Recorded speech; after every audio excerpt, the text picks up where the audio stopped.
चलिए देखिएगा ध्यान से, अब हम बात करने वाले हैं रिकंसिलिएशन स्टेटमेंट के बारे में। अब ये रिकंसिलिएशन स्टेटमेंट होता है क्या, तो समझिएगा ध्यान से। जब भी हम बात करेंगे ये रिकंसिलिएशन स्टेटमेंट की, तो ये रिकंसिलिएशन स्टेटमेंट हमारा हमेशा एक चीज ध्यान रखना, क्या, तो सुनो ध्यान से। हम आज से पहले फाइनेंशियल अकाउंट पढ़ रहे थे। ये फाइनेंशियल अकाउंट में हम 3 चीजें बनाते थे, ट्रेडिंग, पीएनएल और बैलेंस शीट। उसमें ट्रेडिंग, पीएनएल, बैलेंस शीट बनाने के अपने अपने खुद के रूल्स थे। अब हम कौन सा अकाउंट बना रहे हैं, कॉस्ट अकाउंट। कॉस्ट अकाउंट में हम सिर्फ और सिर्फ क्या बनाते हैं बताएं, कॉस्ट शीट बनाते हैं। कॉस्ट शीट में क्या आता है, हमने आगे भी देखा और वापस से एक बार देख लेते हैं। Direct material, direct labour, direct overhead, prime cost, factory overhead, work cost, administrative overhead, cost of goods sold, selling and distribution overheads, तो हमको मिल जाएगा कॉस्ट ऑफ सेल्स। प्लस करते हैं प्रॉफिट, तो हमको मिल जाता है हमारा सेल। अब ये जो प्रॉफिट निकलता है वो प्रॉफिट किसके अकॉर्डिंगली निकलता है, मतलब कॉस्ट शीट के अकॉर्डिंगली, मतलब कि कॉस्ट अकाउंटेंट के अकॉर्डिंगली। सेम एक प्रॉफिट कौन बैठ के निकाल रहा होता है पता है, फाइनेंशियल अकाउंटेंट जो होता है, जो कि हमारा ऑफिस में बैठा हुआ है। ये कॉस्ट अकाउंटेंट हमारा फैक्ट्री में बैठा हुआ है, उसने हमारा पूरा प्रॉफिट डिसाइड कर लिया। और एक ऑफिस में बैठे बैठे फाइनेंशियल अकाउंटेंट ने भी एक प्रॉफिट डिसाइड किया होगा। कैसे, तो जब ट्रेडिंग अकाउंट बना होगा तब उसने जीपी ढूंढा होगा, उस जीपी को उसने कैरी फॉरवर्ड किया होगा पीएल में, और बाकी सारे खर्चे प्लस माइनस करने के बाद उसने वहां पे क्या ढूंढ निकाला होगा, तो बाकी सारे खर्चे प्लस माइनस कर देने के बाद उसने वहां पे अपना नेट प्रॉफिट ढूंढ निकाला होगा। हाँ जी कि नहीं जी। अब हर बार इसका प्रॉफिट और इसका नेट प्रॉफिट वो दोनों इक्को ही आए ऐसा जरूरी नहीं। अगर आ रहा है तो बट अच्छी बात है, कोई दिक्कत की बात ही नहीं है। तो सर कौन गलत कौन सही, हमें यहाँ पे किसी को भी गलत सही नहीं करना है। क्यों, ये भाई साहब ये सारे खर्चे फैक्ट्री में बैठे बैठे अज्यूम कर रहे हैं, ये भाई साहब ये सारे खर्चे ऑफिस में बैठे बैठे अज्यूम कर रहे हैं, तो उसकी वजह से उन दोनों में थोड़ा बहुत प्लस माइनस हो सकता है। उसके अलावा कुछ कुछ खर्चे ऐसे होंगे जो सिर्फ और सिर्फ कॉस्ट अकाउंटेंट कंसिडर कर रहा होगा, फाइनेंशियल अकाउंट के दिमाग में ये आएगा ही नहीं। और कुछ कुछ खर्चे ऐसे होंगे जो सिर्फ और सिर्फ फाइनेंशियल अकाउंट के दिमाग में आएगा, उसने कॉस्ट अकाउंटेंट ने उसके बारे में कभी भी सोचा ही नहीं होगा। समझ रहे हो, पक्का पक्का 100% लॉक कर दिया जाए। तो अब हमें इन दोनों को क्या करना है बताए, रिकंसिल करना है। हम जब छोटे बच्चे हुआ करते थे हमने बैंक रिकंसिलिएशन स्टेटमेंट के बारे में पढ़ा था, जिसमें हम क्या करते थे, तो जिसमें हम ऐसा करते थे कि बैंक की पासबुक की बैलेंस लेके निकलते थे और कैश की बैंक कॉलम की बैलेंस तक पहुंचते थे। हमें भी यहाँ पे वही करना है, फाइनेंशियल अकाउंट के प्रॉफिट से निकलेंगे और कॉस्ट अकाउंटेंट के प्रॉफिट तक पहुंचना है।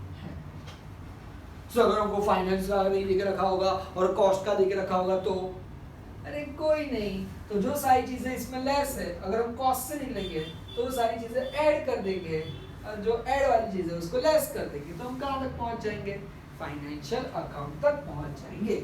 स्टैंडर्ड प्रोफॉर्मा ये वाला है कि भैया फाइनेंशियल अकाउंट से निकलो, प्रॉफिट लेके निकलो और कॉस्ट अकाउंट तक पहुंचो। सर अगर मान लो मेरा एक और क्वेश्चन, अगर मान लो कि फाइनेंशियल में लॉस दिख रहा है या फिर कॉस्ट में लॉस दिख रहा है, तो क्या, तो कुछ नहीं, यहाँ प्रॉफिट के बदले क्या लिख देने का, लॉस, और यहाँ पे वैल्यू किस में डाल देने की पता है, ब्रैकेट में डाल देने की, और वापस से वही ऐड लेस करते करते जाओ, कोई दिक्कत की बात ही नहीं है। चलिए अब ये रिकंसिलिएशन कैसे करेंगे, तो सुन लें, मैंने आपको बताया वैसे हमें ना एक फाइनेंशियल अकाउंट की बुक बनानी पड़ेगी और एक कॉस्ट अकाउंट की बुक बनानी पड़ेगी। जब हम ऐसे दो अलग अलग बुक्स बना रहे हैं ना, क्या बना रहे हैं, अलग अलग दो बुक्स, एक फाइनेंशियल अकाउंट अपनी बुक बना रहा है बुक नंबर 1 और एक कॉस्ट अकाउंटेंट अपनी बुक बना रहा है बुक नंबर 2। तो जब ऐसे दो अलग अलग लोग बुक बना के बैठेंगे, दो अलग अलग अकाउंटेंट को अपॉइंट करेंगे, तो उसको हम बोलते हैं नॉन इंटीग्रेटेड अकाउंटिंग सिस्टम। ये नॉन इंटीग्रेटेड अकाउंटिंग सिस्टम मतलब क्या, दोनों ही पार्टी दो अलग अलग बुक्स को क्या कर रही है पता है, मेंटेन कर रही है। और उसके अलावा दूसरा कौन सा आएगा, तो जब हम क्या करेंगे पता है, ये बुक 1 बुक 2 हटाओ, कॉमन ही एक ही बुक रखने की जिसमें फाइनेंशियल ट्रांजैक्शन भी रिकॉर्ड करने के और जिसमें कॉस्ट अकाउंटिंग भी हम रिकॉर्ड करेंगे। तो जब हम एक ही बुक रखेंगे तो उसको हम क्या बोलेंगे, उसको हम बोलेंगे इंटीग्रेटेड अकाउंटिंग सिस्टम। अब ये बैंक रिकंसिलिएशन स्टेटमेंट हमें कब बनाना पड़ेगा, जब हम non integrated accounting system follow करें ना, जिसमें हम दो अलग अलग separate books of account maintain करने वाले हैं और दो separate books of account maintain करने के लिए दो अलग अलग अकाउंटेंट को अपॉइंट करने वाले हैं। एक हमारा फाइनेंशियल अकाउंटेंट जी होंगे और एक हमारे कॉस्ट अकाउंटेंट जी होंगे। कॉस्ट अकाउंटेंट में हम सीएमए के तौर पे वहां पे बैठे हुए होंगे। बट जब हम एक ही बुक बनाते हैं तो उसमें तो हमें ऐसा कुछ अलग अलग बाइफरकेट करने की कोई जरूरत नहीं पड़ेगी। सो रिकंसिलिएशन स्टेटमेंट बनेगा कब, जब ऐसे दो अलग अलग बुक मेंटेन हो रही है, एक फाइनेंशियल अकाउंटेंट की और एक कॉस्ट अकाउंटेंट की। अब कैसे करेंगे, तो अगर हमको दोनों का प्रॉफिट देके रखा हुआ है तो फाइनेंशियल अकाउंटेंट का प्रॉफिट हम यहाँ पे लिखेंगे और वहां पे कुछ चीजें ऐड करेंगे, कुछ चीजें हम क्या करते जाएंगे पता है, लेस करते जाएंगे। सर हमें ये प्रोफॉर्मा याद रखना है, अरे नहीं वो वहां पे जैसे जैसे जो भी चीजें आप देख रहे हो उस तरीके से आपको करना है। हाँ बट ये मन में याद रहना चाहिए कि भाई कौन सी आइटम्स को, कौन सी चीजों को, कौन सी पर्टिकुलर्स को हम कहाँ पे लिखेंगे। जब आप 5, 7, 10 सम करोगे ना तो पक्का आपको पता चल ही जाने वाला है, कोई दिक्कत की बात नहीं। जैसे कि बताते हैं बोलो हमको, सबसे पहले ऐड करो किसको, items in income side includes in cost account but not in financial account. अब देखो ध्यान से, हम कहां पे खड़े हैं, फाइनेंशियल अकाउंट, हम कहां पे पहुंचना चाहते हैं, कॉस्ट अकाउंट। तो अगर हम फाइनेंस से कॉस्ट में जाना चाहते हैं तो हमें वही सारी चीजें करने की जो सारी चीजें किन्होंने करके रखी हुई है, कॉस्ट वालों ने। तो अगर कॉस्ट वालों में कुछ कुछ इनकम्स है जो फाइनेंस में लिखना रह गया है तो उससे हमारा उतना प्रॉफिट क्या हो जाएगा, इनकम है तो प्रॉफिट क्या हो जाएगा, बढ़ जाएगा। तो items in income including cost but not in finance, तो हम इसमें वापस से क्या कर देंगे, ऐड कर देंगे। जहां पे जाना है उसके जैसा करो, पता नहीं इसलिए जब हम घर से निकलते ना तो मम्मी हमको बोल देते हैं, देखा बेटा हम बुआ के घर जा रहे हैं, वहां पे जिस तरीके से तू घर पे फैलती है या फैलता है वैसा वहां पे मत फैल। क्यों, क्योंकि हम वहां पे जा रहे हैं, तो जहां पे जा रहे हैं उसके जैसा ही काम करना पड़ेगा।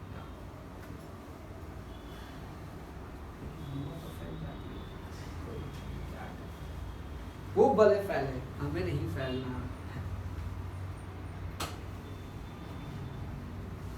Items in income side including cost account but not in finance, तो उसको ऐड कर, उतना हमारा प्रॉफिट क्या हो जाएगा, बढ़ जाएगा। दूसरा, items in expenditure side including in cost, नहीं including in finance but not in cost. तो मतलब कि कॉस्ट पे हमने ये खर्चे ऐड नहीं किए हैं। कौन से अकाउंटेंट ने, कॉस्ट अकाउंटेंट ने, वो खर्चा गिना नहीं। अब अगर खर्चा गिनते हैं तो प्रॉफिट हमारा उतना क्या हो जाता है, बट कॉस्ट अकाउंटेंट ने तो वो खर्चा गिना ही नहीं, तो मतलब कि वहां पे उतना प्रॉफिट कैसा दिख रहा होगा, तो हमें भी हमारा प्रॉफिट कैसा दिखा देने का, ज्यादा, तो ऐड कर देंगे जो हमारा फाइनेंशियल प्रॉफिट होगा उसमें। कॉस्ट अकाउंटेंट ने इनकम गिन ली है तो हम ऐड कर देंगे। कॉस्ट अकाउंटेंट ने खर्चा नहीं गिना है तो भी हम ऐड कर देंगे, क्योंकि या तो इनकम का बढ़ना या तो फिर खर्चों का घटना, वो दोनों ही हमारे प्रॉफिट को क्या कर देता है, बढ़ा देता है।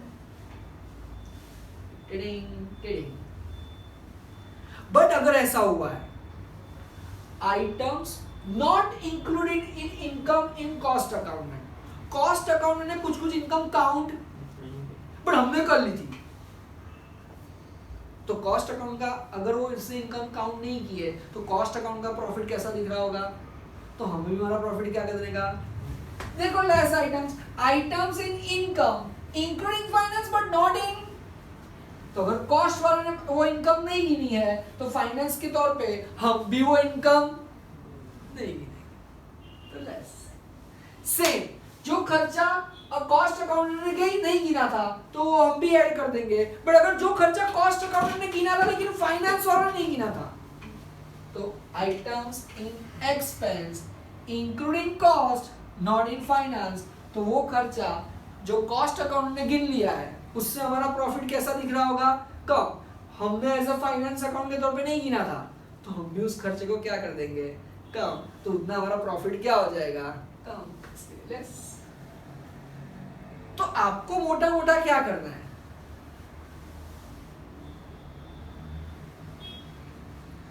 वन साइडेड का याद रखो, उसके अपोजिट वाला तो आपको अपने आप याद रह ही जाएगा। तो ठीक है, वन साइड का याद रख देता है। आइटम्स इन इनकम कॉस्ट में डाला है तो हम डाल देंगे, आइटम्स इन खर्चे कॉस्ट में नहीं डाला है तो भी हम यहाँ पे ऐड कर देंगे, क्योंकि कॉस्ट में खर्चा नहीं गिना है तो हम भी उस खर्चे को नहीं गिनेंगे, और अगर हम भी उस खर्चे को नहीं गिनेंगे तो उतना हमारा प्रॉफिट क्या हो जाएगा, बढ़ जाएगा। कोनो टेंशन की बात ना। तीसरा, excess income in cost compare to finance. Sir भी एक्सेस मतलब क्या, तो यहाँ पे तो हमने गिना ही नहीं था, लेकिन यहाँ पे क्या होगा, मान लो एग्जाम्पल के तौर पे हमारा कमीशन रिसीव्ड, नहीं कमीशन तो ये लोग तो गिनेंगे ही नहीं, मान लो कि भाई सेल्स कॉस्ट एंड फाइनेंस, देखो excess of income in cost, sales cost वालों ने 2.5 लाख की गिनी थी लेकिन सेल्स फाइनेंस वालों ने 230 की गिनी है, मतलब कि कॉस्ट वालों ने सेल्स कितनी गिनी है पता है, ज्यादा गिनी है। कितनी ज्यादा गिनी है, 20,000, तो हम भी उतने 20,000 से उस प्रॉफिट को क्या कर देंगे, excess expense in financial compare to cost, मतलब कि अब खर्चों की बारी करते हैं। मान लो एग्जाम्पल के तौर पर रेंट पेड, अब कॉस्ट वालों ने गिना था से फॉर एग्जांपल 25,000 का रेंट, लेकिन फाइनेंस वालों ने गिन लिया 20,000 का, सॉरी 30,000 का rent. Excess expense in financial, finance वालों ने रेंट कितना गिना था 30,000, कॉस्ट वालों ने कितना गिना है 25, मतलब कॉस्ट वालों ने एक्सपेंस कैसा गिना है, कम। एक्सपेंस कम तो कॉस्ट वालों का प्रॉफिट कैसा दिख रहा होगा, तो हम कॉस्ट पे ही जा रहे हैं तो हम भी हमारा प्रॉफिट क्या कर देंगे, excess expense in financial account compare to cost account. Word out. In short हमें क्या करना है, मोटा मोटा बाकी सब चीजें छोड़ दो, हम अगर फाइनेंस पे खड़े हैं तो कॉस्ट पे पहुंचने वाले हैं, तो जो सब चीजें कॉस्ट वाले कर रहे होंगे वही हम कर रहे हैं, और अगर कॉस्ट पे खड़े और फाइनेंस पे जा रहे हैं तो जो सारी चीजें फाइनेंस वालों ने की होगी वो हम कर देंगे, तो उसका प्रोफार्मा अलग आएगा। अरे नहीं, ये कॉस्ट पे आ जाएगा, फाइनेंशियली से नीचे आ जाएगा, जो आइटम्स को हम लेस करते थे उसको हम उसकी जगह कहाँ पे लिखेंगे, ऐड, जो आइटम को ऐड करते थे उसकी जगह हम क्या कर लेंगे। फिर under absorption of overhead in cost account. अब ये अंडर एब्जॉर्प्शन ऑफ ओवरहेड्स मतलब क्या, तो अब सुनिए, मान लो कि भी कभी कभार ऐसा होगा, कुछ खर्चे हमने कॉस्ट अकाउंटेंट के तौर पे कैसे गिने होंगे पता है, कम गिन लिए होंगे, और वो सारे खर्चे फाइनेंस वालों ने कैसे अज्यूम किए होंगे पता है, ज्यादा। तो अगर कॉस्ट वालों ने कम गिने हैं तो हमें भी उसको क्या कर देने का, कम, मतलब कि under absorption of overhead in cost account. फिर closing stock over valued in cost account and opening stock under valued in cost account, दोनों में ही कॉस्ट पे ही फोकस करेंगे, लेकिन क्लोजिंग स्टॉक ओवर वैल्यूड हो तो प्लस करने का, और ओपनिंग स्टॉक अंडर वैल्यूड हो तो प्लस। बस 1 2 3 4 5 6 7 आइटम्स ऐड पे, 7 आइटम लेस। कौन कौन से 7 आइटम, पहले extra income, extra income in cost, extra expense in finance, excess income in cost, excess expense in finance, under absorption in cost, closing stock overvalued, opening stock undervalued. खत्म। अब इन्हीं सात लोगों को हम क्या कर देंगे बताएं, opposite. Opening stock undervalued, opening stock overvalued, closing stock overvalued, closing stock undervalued, under absorption, over absorption, excess income in cost, excess income in finance, excess expense in finance, excess expense in cost। कभी बार cost वालों ने ज्यादा खर्चा गिन लिया होगा तो हम लोग किसको फॉलो करना है, कॉस्ट को। तो अगर उन्होंने खर्चा ज्यादा बढ़ाया है तो मतलब कि उनका उतना प्रॉफिट कैसे दिखेगा, कम। तो हमें फाइनेंस वालों का भी प्रॉफिट उतना क्या कर देंगे, कम। तो उसको लेस पहले तो डाउटी बोलो, डाउटी। वापस एक बार सर, अगर हमने कॉस्ट से शुरू किया होगा तो यार ये लेस वालों को ऐड कर देंगे, ऐड वालों को लेस कर देंगे। पता ना, अगर ऊपर से नीचे ऐसे मान लो कि ये 100 है, उसमें प्लस 30 हुआ है, माइनस 20 हुआ है, तो यहाँ पे वो कितना आ जाएगा, 130 और 110। बट जब हमें नीचे से ऊपर जाना होगा तो जो माइनस हुआ है उसको प्लस कर देंगे, और जो प्लस हुआ है उसको माइनस। 110 प्लस 20 130, 130 में 30 गया 100। तो अगर फाइनेंस से कॉस्ट जाना है, ये आइटम से ऐड, ये आइटम लेस, लेकिन अगर कॉस्ट से फाइनेंस जाना है तो ये ऐड। चलिए रिकंसिलिएशन स्टेटमेंट का क्वेश्चन नंबर 1 देखते हैं थोड़ा सा ध्यान से। रिकंसिलिएशन स्टेटमेंट कहाँ से हम शुरू करेंगे, कोई प्रोफॉर्मा है नहीं, आराम से पर्टिकुलर अमाउंट्स डालते जाओ, कोई दिक्कत की बात नहीं आएगी।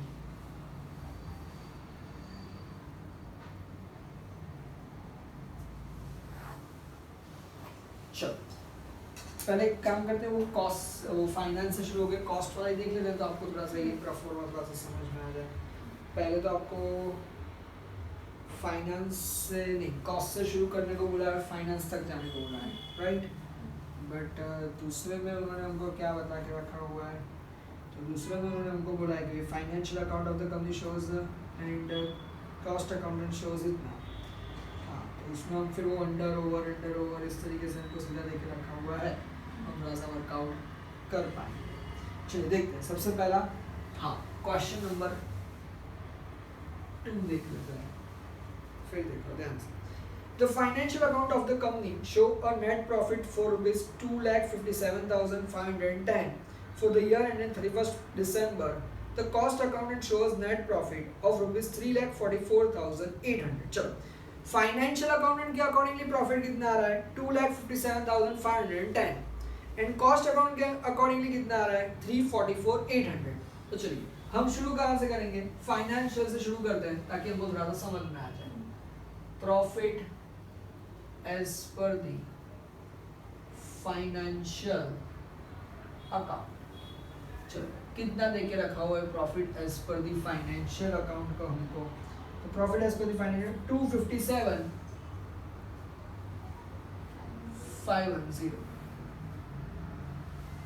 डन। चलो अब कुछ चीजें हम इसमें ऐड करेंगे और कुछ चीजें हम इसमें से क्या कर देंगे, लेस। तो हमको लास्ट में क्या मिल जाएगा, प्रॉफिट एज पर दी कॉस्ट अकाउंट। चलिए यहाँ पे होगा क्या, तो यहाँ पे हम करेंगे ऐसा कि जो चीजें कॉस्ट अकाउंटेंट में हुई है, कॉस्ट अकाउंटेंट ने की है, कॉस्ट अकाउंट में हुई है, वही सारी चीजें हम फाइनेंस में भी क्या करते जाएंगे, रिपीट। तब जाके हम वो कॉस्ट अकाउंटिंग का जो प्रॉफिट दिया हुआ है वहां तक हम पहुंच ही जाएंगे। चलो सबसे पहले क्या बोल रहा है, अंडर रिकवरी या फिर under absorption of factory overhead in cost accountant. Cost accounting ने अंडर किया हुआ है, अब तो जब भी यह अंडर एब्जॉर्प्शन हो तो हमें उसको क्या कर देने का, बताए ऐड कर देने का। कितने रुपए से है, 6240। तो उन्होंने ऐड किए हुए है तो हम भी उसको क्या ही कर देंगे, बताए ऐड ही कर देंगे।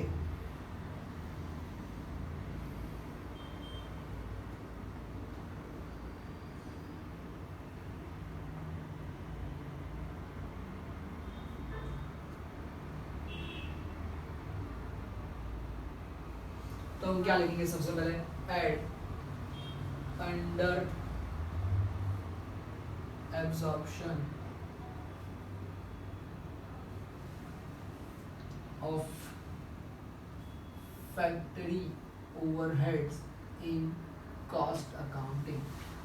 मतलब कि कॉस्ट अकाउंटिंग ये मान रहा है कि इसका खर्चा हमें कम करना चाहिए, खर्चा कम तो प्रॉफिट उतना बढ़ जाएगा, तो इसीलिए हम यहाँ पे हमारा प्रॉफिट भी क्या कर देंगे पता है, बढ़ा देंगे 6240। नेक्स्ट क्या बोला है, over recovery, over absorption of overheads in cost account. Cost accounting वाले को क्या लग रहा है कि खर्चा कैसा है, ज्यादा है, खर्चा ज्यादा तो प्रॉफिट उतना कम, तो हम भी उसमें से क्या कर देंगे कम। ऑलरेडी हमने देख के रखा है over absorption in cost account less में जाएगा, तो over absorption of overheads in cost account। चलो कितने रुपए है, 300-400, तो उसको हम ब्रैकेट में लिख देंगे क्योंकि लेस हो रहा है, 300-400। फिर क्या बोले, depreciation charge in financial account 22,400 and depreciation charge in cost account 25,000। चलो अब देखिएगा ध्यान से, फाइनेंस में डेप्री कितना लगा हुआ है, तो फाइनेंस और डेप्री लगा हुआ है 22,400 का, बट कॉस्ट वाला ने डेप्री कितना लगा के रखा हुआ है, तो कॉस्ट वाला ने डेप्री लगा हुआ है 25,000 का। तो मतलब कि कॉस्ट वाला डेप्रिसिएशन कैसा लगाया हुआ है, ज्यादा। तो देखिएगा ध्यान से, excess expense in financial account compare to cost हो तो ऐड करने का, लेकिन excess expense in cost account compare to financial account तो हम उसको क्या कर देंगे लेस। पूछिए ऐसा क्यों, क्योंकि यहाँ पे कॉस्ट अकाउंटेंट ने डेप्रिसिएशन ज्यादा लगाया है, मतलब कि लॉस ज्यादा है, और अगर लॉस ज्यादा है तो उतना हमारा प्रॉफिट क्या हो जाएगा कम, तो less excess depreciation charge in cost account कितना ज्यादा लगाया हुआ है, 2600। सही बात है, पक्का पक्का।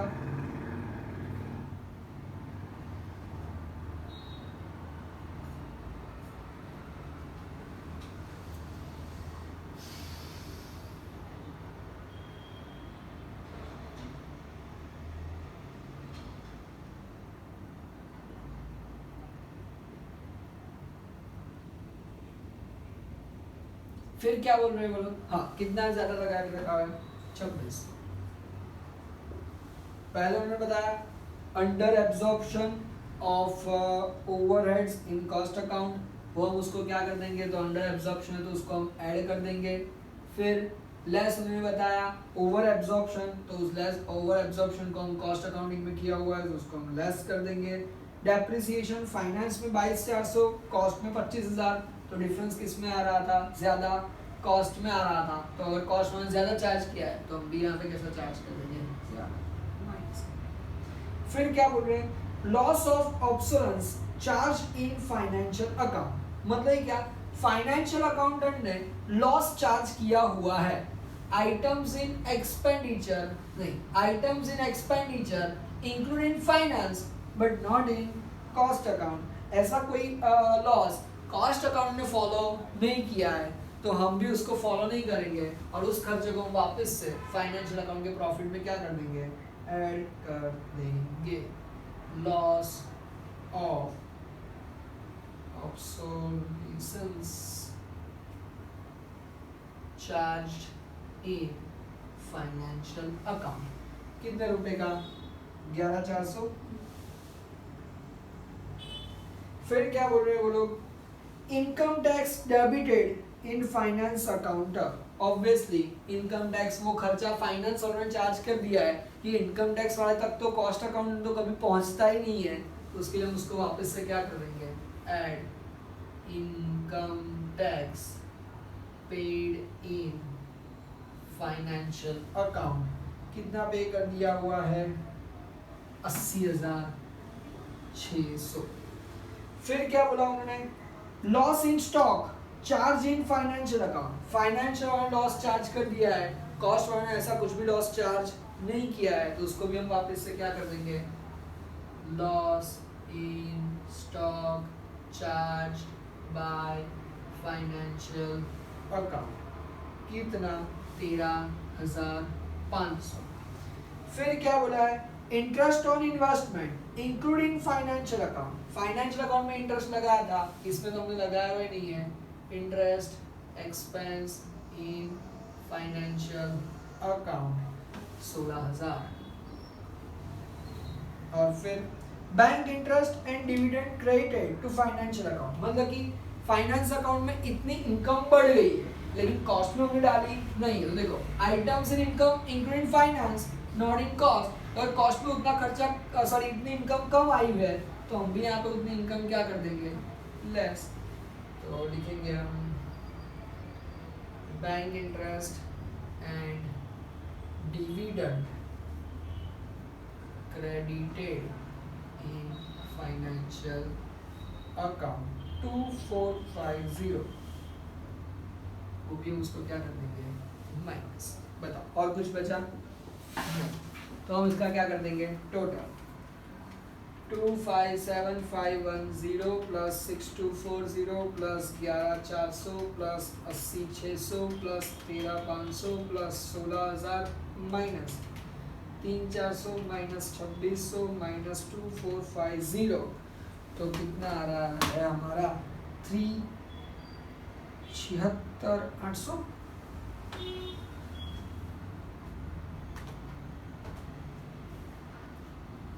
To 257510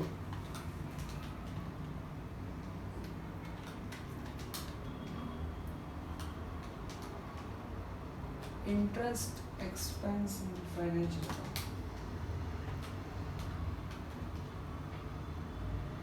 interest on investment included in finance, अरे सॉरी देखो ध्यान से, ये रहा, ये इंटरेस्ट ऑन इन्वेस्टमेंट है इंक्लूडिंग फाइनेंशियल अकाउंट, मतलब कि फाइनेंशियल अकाउंट वालों ने उन्होंने इसको एज अ खर्चे के तौर पे नहीं लिया हुआ है, एज अ इनकम के तौर पे मिला हुआ है। और अगर हमको इनकम मिली है तो वो खर्चा नहीं है, वो इनकम है, तो सिर्फ फाइनेंस में इंक्लूड है। देखो items including finance not in cost, तो उसको हम माइनस कर देंगे।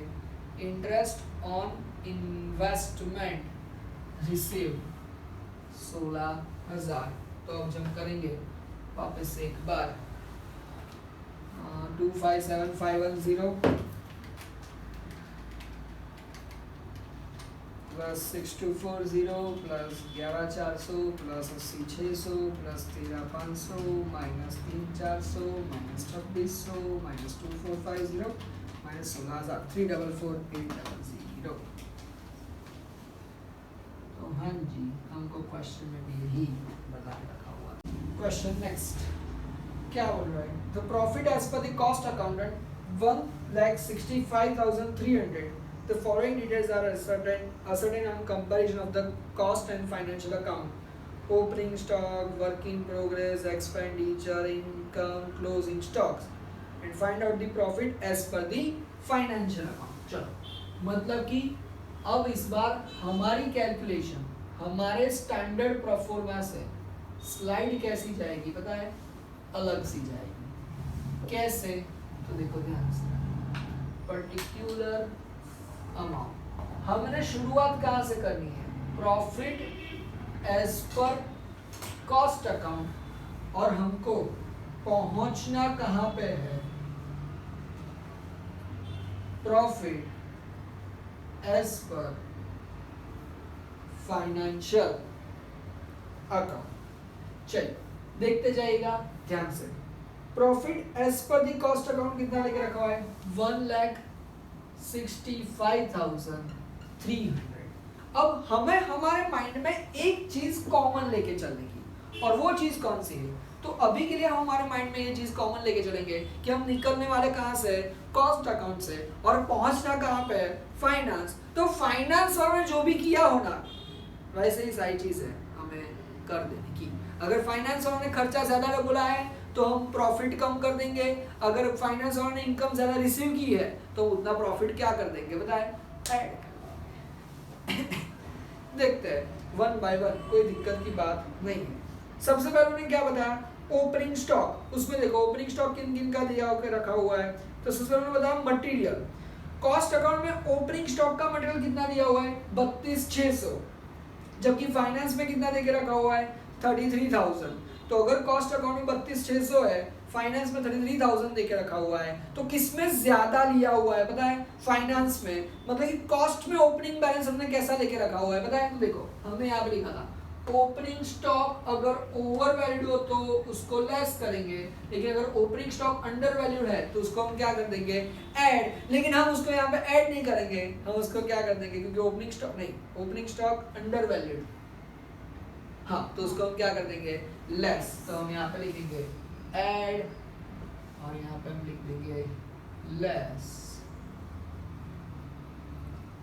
Opening stock of material under value in cost. चलिए कितना अंडर वैल्यू किया हुआ है? 400 रुपया। हाँ, फिर वर्क इन प्रोग्रेस 21,000 और 20,000। अगेन ओपनिंग का अगर हमने उसको अंडर वैल्यूड किया हुआ है तो उसको वापस से क्या कर देंगे? Less opening work in progress under valued in cost. कितने का? 1000। डाउटी। फिर क्या बोल रहा है? डायरेक्शन फी, डायरेक्टर्स फीस। चलो फाइनेंस में चार्ज किए, कॉस्ट में हमने चार्ज ही नहीं किए। अगर डायरेक्टर्स फीस फाइनेंस में चार्ज हुई और कॉस्ट में अगर चार्ज ही नहीं की हुई है तो उसका क्या करेंगे? तो उसमें हम इस तरीके का करेंगे कि फाइनेंस वालों ने उतना प्रॉफिट अपना कम कर दिया है तो हम भी हमारा प्रॉफिट उतना क्या कर देंगे? कम। तो डायरेक्टर्स फीस कितना? 1000। फिर इंटरेस्ट 800। फिर रिजर्व फॉर बैड डेट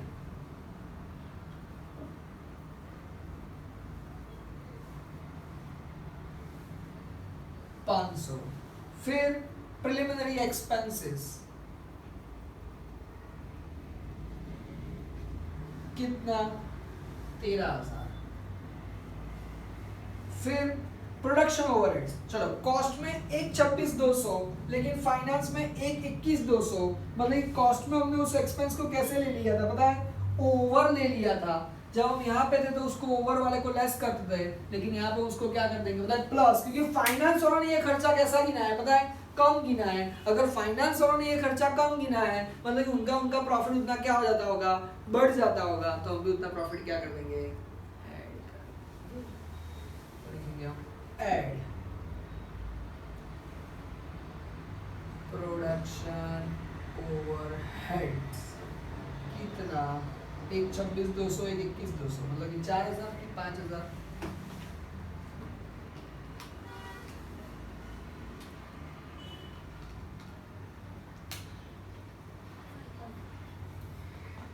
फिर नोशनल रेंट। चलिए कॉस्ट अकाउंट ने गिना है, हम तो गिना ही नहीं है। मतलब कि हमारा उतना प्रॉफिट क्या हो रहा होगा? बढ़ रहा होगा। तो ऐड कर देंगे नोशनल रेंट कितने का? 6,000 का। फिर इनकम ट्रांसफर भी 300 और डिविडेंड 200। फाइनेंस में ज्यादा है तो हम भी हम उसको क्या कर देंगे? ज्यादा। Transfer fees and dividend 300 200। Material closing cost वालों ने 16 गिना है, फाइनेंस वालों ने 17 गिना है। मतलब कि कॉस्ट वालों ने क्लोजिंग स्टॉक की वैल्यू कम ली है। क्लोजिंग स्टॉक की वैल्यू कम, हम उसको वापस से क्या कर देंगे?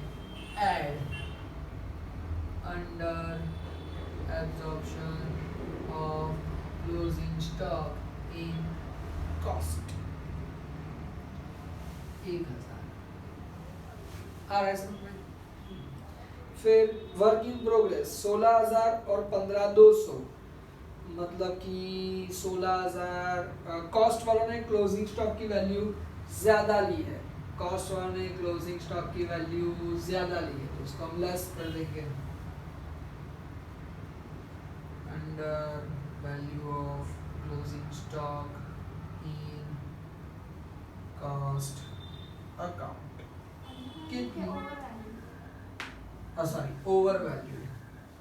अंडर वैल्यू था, इसके लिए हम उसको ऐड कर देंगे, ओवर वैल्यूड है तो उसको हम क्या कर देंगे लेस, कितना 800, और वापस से यहाँ पे ही उन्होंने ओवर ही ले लिया है 1600 का,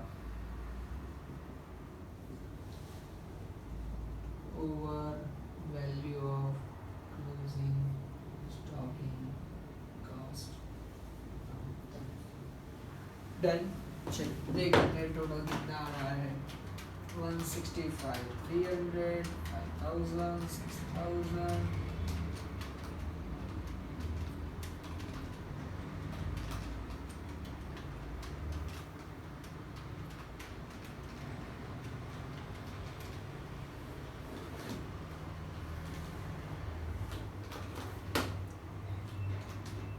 $158।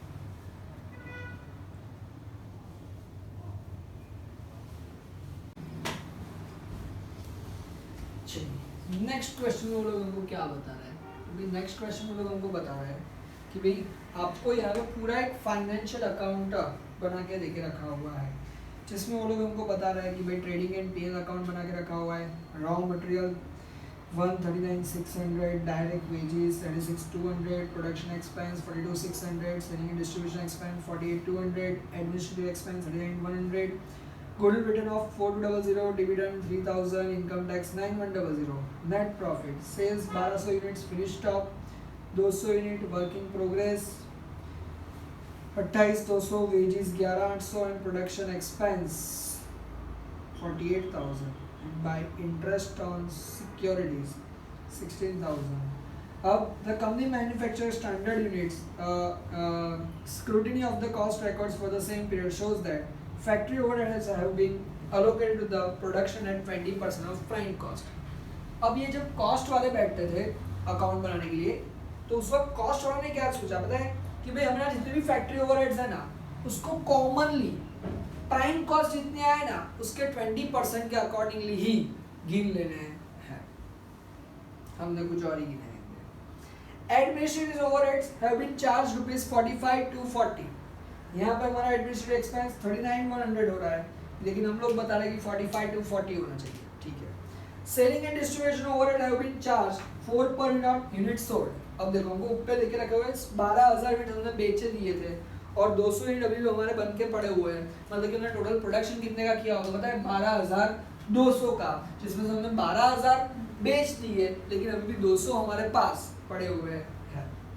You are required to prepare statement of cost. ये statement of cost मतलब कि आपको cost statement बना के देनी है and work out the profit as per the cost account, और cost account के नाम पे profit भी ढूंढ के रखना है and reconciliation statement भी बनाना है shown in the financial account. Financial account का reconciliation statement भी बना के देना है। चलो ठीक है, फ्रॉड से पहले हम क्या बनाते हैं, एक बढ़िया से cost sheet बना लेते हैं। बना पाएंगे? हाँ जी बिल्कुल, आराम से हमारी ये cost sheet बन जाने वाली है, कोई दिक्कत की बात नहीं। चलिए देखते हैं ध्यान से, cost sheet of production unit, कितने यूनिट्स हम बनाने वाले हैं, तो टोटल हम बनाने वाले हैं 12,000 जो बिक गए प्लस 200, मतलब कि 12,200 यूनिट्स के बारे में हम ये बनाने वाले हैं, अमाउंट एंड पर्टिकुलर। चलो सबसे पहले आ जाएगा हमारा डायरेक्ट मटेरियल। चलो कितना बोला है हमको, रॉ मटेरियल कितने का लिया है 139,600 प्लस डायरेक्ट वेजेस या डायरेक्ट लेबर्स, डायरेक्ट वेजेस कितने दिए 76,200, फिर डायरेक्ट ओवरहेड्स ऐसा कुछ दिया नहीं है, तो हम उसका सीधा ही क्या निकाल देंगे, हम उसकी सीधी ही निकाल देंगे प्राइम कॉस्ट। कितनी आएगी हमारी प्राइम कॉस्ट 139,600 प्लस 76,200 215 800। फिर हम उसमें क्या ऐड करने वाले हैं, तो फिर उसके बाद हम ऐड करेंगे फैक्ट्री के ओवरहेड्स। अब उन्होंने हमको क्या बताया, ये हमारा स्टैंडर्ड प्रोफॉर्मा है कॉस्ट शीट का। अब फैक्ट्री ओवरहेड में उन्होंने क्या बताया, भाई फैक्ट्री ओवरहेड कितना चार्ज करना है 20% ऑन प्राइम कॉस्ट।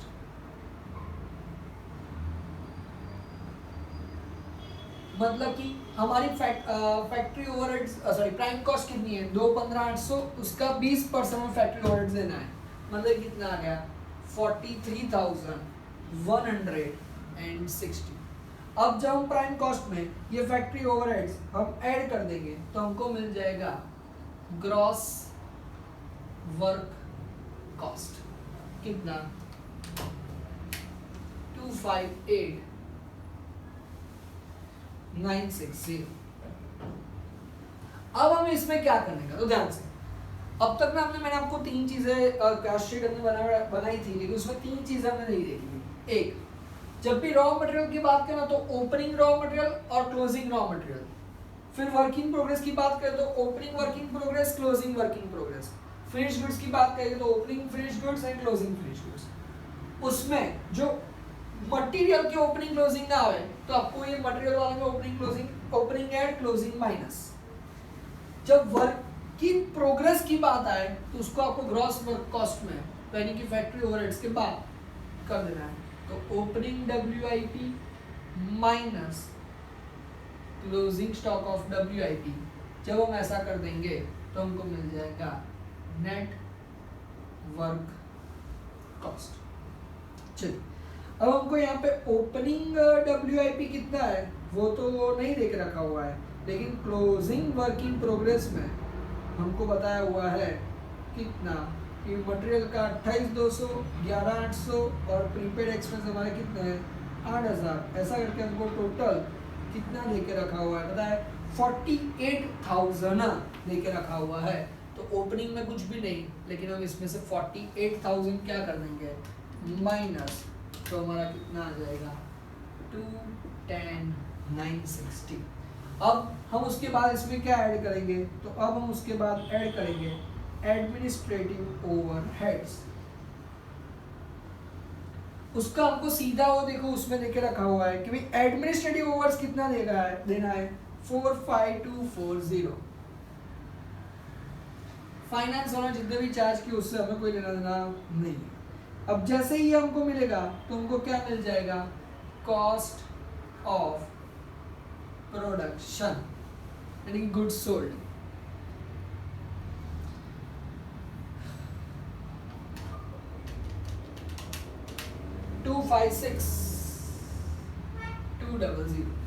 उसमें हमें क्या करने का, तो ये जैसे हमको कॉस्ट ऑफ प्रोडक्शन मिला तो उस कॉस्ट ऑफ प्रोडक्शन में हमें क्या करने का ओपनिंग स्टॉक ऐड करने का और क्लोजिंग स्टॉक क्या कर देने का पता है माइनस कर देने का। तो हमको यहाँ पे ओपनिंग स्टॉक दिया हुआ है ना, सिर्फ हमको क्या देके रखा हुआ है क्लोजिंग स्टॉक ही देके रखा हुआ है। फिनिश गुड्स का क्लोजिंग स्टॉक कितना देके रखा हुआ है 8,000 रुपए का। वहां पे उन्होंने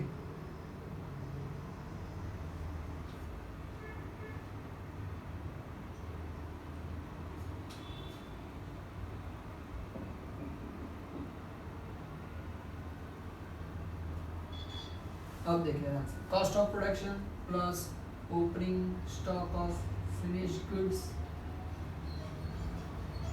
minus closing stock of finish goods.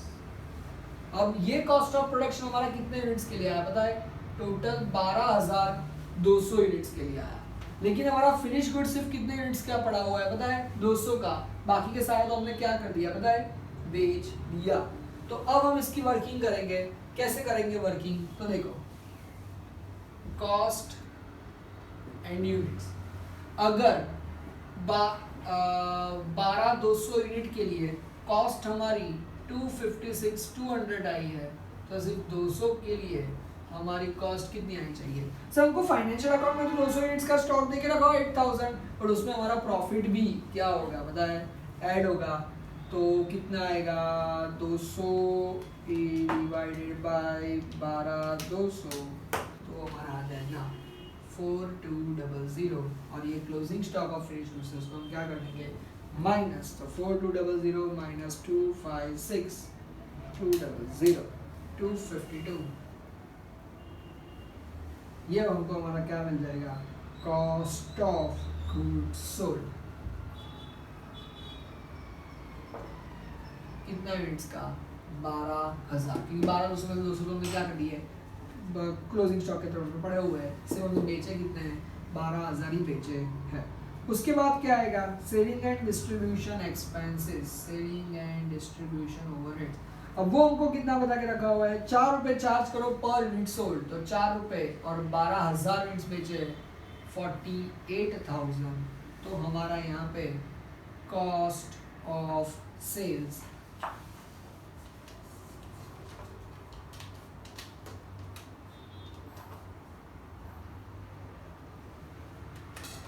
252 plus 48,000, 3 lakh रुपए हमारा आ जाएगा। अब उसमें उन्होंने हमको क्या बोला है, तो हमारा देखो सेल्स देके रखा हुआ है, प्रॉफिट तो पता है नहीं, बट उनको हमारा सेल्स देके रखा हुआ है। सेल्स कितना किया है हमने, तो भी 12,000 यूनिट्स बेचे हैं, और वो भी कितने में, 4,80,000 में। तो अपने आप बैलेंस फिगर के थ्रू हमें हमारा प्रॉफिट कितना मिल जाएगा, 1,80,000 का हमें हमारा प्रॉफिट मिल जाने वाला है। देख बच्चे,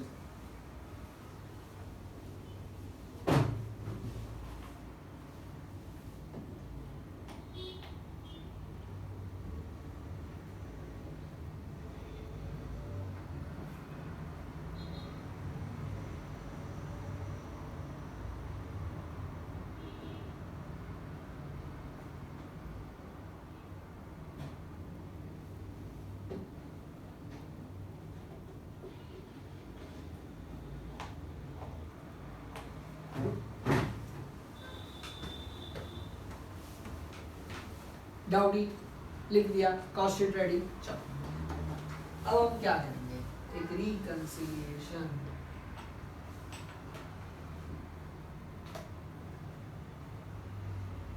स्टेटमेंट भी बना के देंगे, जिसमें हम कहाँ से निकलेंगे, फाइनेंशियल से।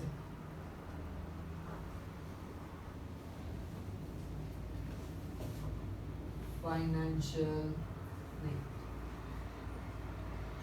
Profit as per financial account, कुछ चीज़ें ऐड करेंगे, कुछ चीज़ें लेस करेंगे, और हम कहाँ तक पहुँच जाएंगे, profit as per cost account.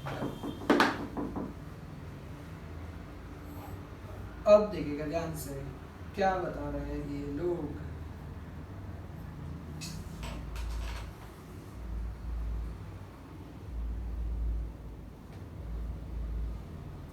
तो देखिए 1 बाय 1 बिल्कुल आराम से। फाइनेंशियल अकाउंट का प्रॉफिट कितना था, देखो नेट प्रॉफिट हमको 190 दे के रखा हुआ है, and profit as per the cost हमने कितना ढूंढ निकाला, 180 लिख ही देते हैं, प्लस माइनस करके यही आंसर आ ही जाना चाहिए। पकड़ी पकड़ी पकड़ी पकड़ी। चलिए अब देखो, सबसे पहले हम शुरुआत कहाँ से करेंगे, तो देखो उन्होंने हमको कुछ कुछ चीजें ऑलरेडी दे के रखी हुई, जैसे कि फैक्ट्री ओवरहेड्स। चलो फैक्ट्री ओवरहेड्स कॉस्ट उन्होंने कितना लगाया, 43,160, बट फैक्ट्री ओवरहेड्स उन लोगों ने कितना लगाया था, प्रोडक्शन एक्सपेंस, हाँ उन्होंने कितना लगाया था, 42,600, मतलब कि उन्होंने हमारा फैक्ट्री ओवरहेड 42,600 माइनस 43,160 560, मतलब कि कॉस्ट वालों ने इसको कैसा गिना है पता है, ज्यादा गिना है, और अगर कॉस्ट वालों ने इसको ज्यादा गिना है तो हम भी उसको क्या कर देंगे पता है, ज्यादा, सॉरी हाँ ज्यादा, क्योंकि हम जाना कहाँ वाले हैं, कॉस्ट वालों की तरफ, तो हम उसको उतना क्या कर देंगे पता है, लेस कर देंगे, क्योंकि वो क्या है, ओवर, तो लिखेंगे over absorption of factory overhead in cost account. कितना हमने ज्यादा गिना यहाँ पे,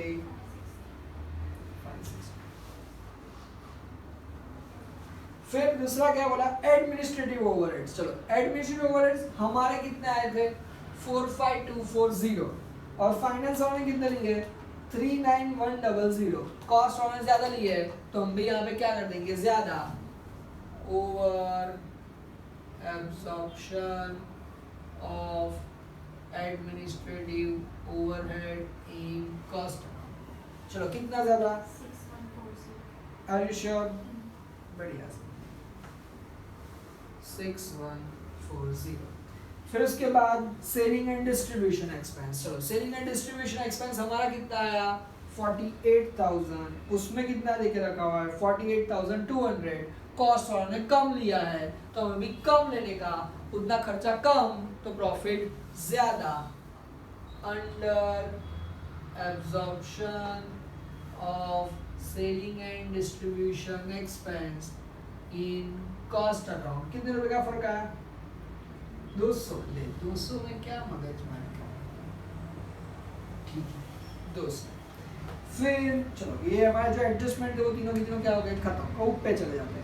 रॉ मटेरियल, चलो रॉ मटेरियल 139,600, वो तो हमारा रॉ मटेरियल दोनों में ही कैसा है बताए, सेम टू सेम ही है, वहां पे कोई दिक्कत नहीं आएगी। फिर डायरेक्ट वेजेस वो भी हमने 76200 76200, वहां में कोई दिक्कत नहीं आएगी। फिर प्रोडक्शन एक्सपेंस वो हमने ओवर दिया, सेलिंग एंड डिस्ट्रीब्यूशन कर दिया, एडमिनिस्ट्रेशन एक्सपेंस कर दिया, गुडविल रिटर्न ऑफ।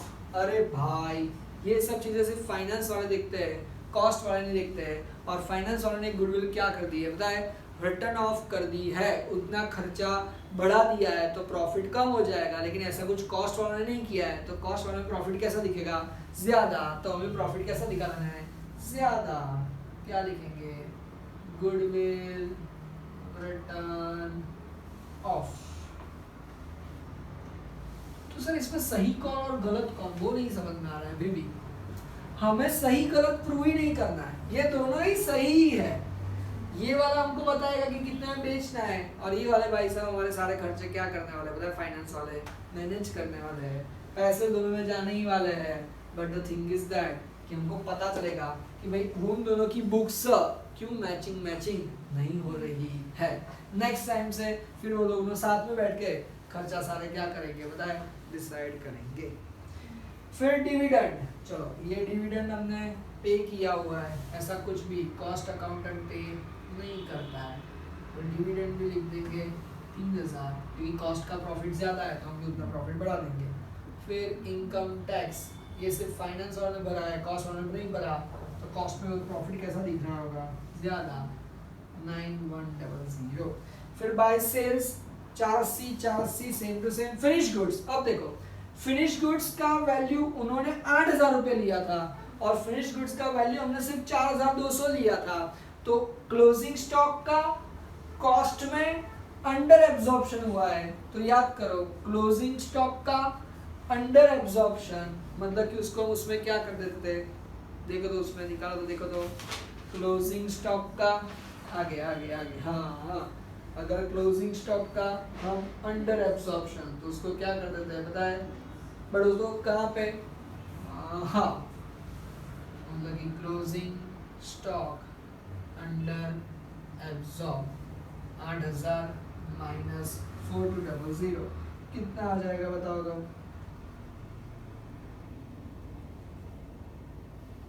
8000 माइनस 4200 3800।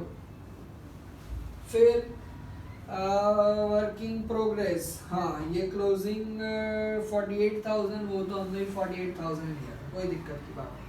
अब इंटरेस्ट ऑन सिक्योरिटी, फाइनेंस वालों ने उतना खर्चा बढ़ा दिया है, सॉरी इनकम बढ़ा दी है, लेकिन प्रॉफिट कॉस्ट वालों ने इनकम नहीं बढ़ाई है, तो हम क्या कर देंगे उसको वापस से उतना माइनस कर देंगे 16,000 इंटरेस्ट रिसीव्ड ऑन सिक्योरिटीज। उठाओ फटाफट से उठाओ, कैलसी उठाओ और देखो तो 190 से निकलो 180 तक पहुंच जाओ। अगर आपने कॉस्ट से शुरू किया होगा तो जो लेस हो रहा है उसको ऐड करने का, जो ऐड हो रहा है उसको लेस करने का, लेकिन फाइनेंस से शुरू किया हुआ है तो फिर कोई दिक्कत की बात नहीं है। This is all about the reconciliation statement of financial account profit to cost account profit.